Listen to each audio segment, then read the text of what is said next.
महाभारत के महारथियों में भीष्म अन्यतम थे। बुढ़ाते पिता के प्रणय विकल मन को तुष्ट करने के लिए अपना यौवन और सिंहासन दोनों भस्म कर देने वाला देवव्रत कोई साधारण योद्धा नहीं था। बाणों के बांध से गंगा का प्रवाह रोकता था। भगवान परशुराम तक उस देवव्रत भीष्म को झुका न सके थे। 14 दिनों तक युद्ध लड़कर नतशीश वापस लौट गए। भीष्म को झुकाने के लिए अम्बा को महादेव की सहायता लेनी पड़ी। वह सहायता भी अम्बा के उस जन्म में फलित न हो सकी। वही देवव्रत जो अपने शौर्य और प्रतिज्ञा से भीष्म हुए, बाद में इतने निस्तेज, विवश और प्रभाहीन क्यों हो गए? उनकी सारी चमक और शौर्य तो केवल पितामह शब्द तक सीमित रह गए। ऐसे पितामह जो महान धनुर्धर और बाहुबली थे, पर सारा बल खुद ही पी गए। उनका सारा शौर्य, सारा विवेक जाता रहा, किंग कर्तव्य विमूढ़ हो गए हो जैसे। हस्तिनापुर के रक्षण की जिस रस्सी से खुद को बांधा, वह उनके ही कंठ को कस गई। ऐसा लगता है जैसे धृतराष्ट्र और उसके पुत्रों के हट के आगे उन्होंने सारे हथियार डाल दिए हों। वह चुप हो गए। हर पक्षपात, अन्याय, अनीति, षड्यंत्र और अनर्थ को देखकर भी कुछ न कर सके।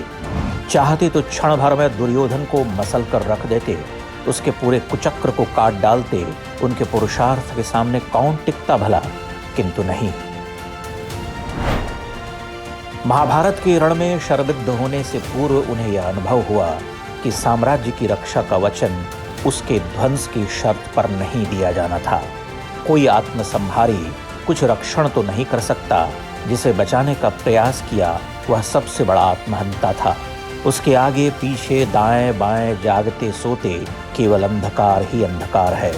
जैसे पिता की दृष्टिहीनता उसमें ही उतर आई हो। इसीलिए भीष्म ने अपने देहपात के साथ शोक मनाया। वह शोक भी क्या था? आत्मध्वंस था। ऐसा परिताप कि जीवन भर अधर्म का साथ देने के लिए खुद को असाध्य कष्ट दिया। सूर्य के उत्तरायण होने की प्रतीक्षा करना तो एक आध्यात्मिक कोण है। ऐसा लगता है कि भीष्म ने अपने विराट अधार्मिक कृत्यों से मुक्ति पाने के लिए खुद को सबसे भयावह मृत्यु देना स्वीकार किया। मानो क्षण क्षण की वेदना, धसती चिंगारी के दहन को सहते हुए वह अपने भौतिक शरीर को नष्ट कर रहे थे। स्वयं को यातना देने की चरम सीमा थी वह। जैसे वह मानते थे कि इस जीवन के अधर्मों, उसके कुकृत्यों और धरती के सबसे विकट युद्ध के ध्वंस से मुक्ति पाने का एकमात्र रास्ता खुद को अन्यतम कष्ट देकर समाप्त करना है। इसी में उनका शोधन है। महाभारत में अंधकार है, भयावह अंधकार। यद्यपि उसमें क्या नहीं है, तथापि उसके मूल में तो शोक और निविड़तम ही है। कौन जानता है वैसा अंधकार विश्व साहित्य के किस ग्रंथ, किस पुस्तक में है?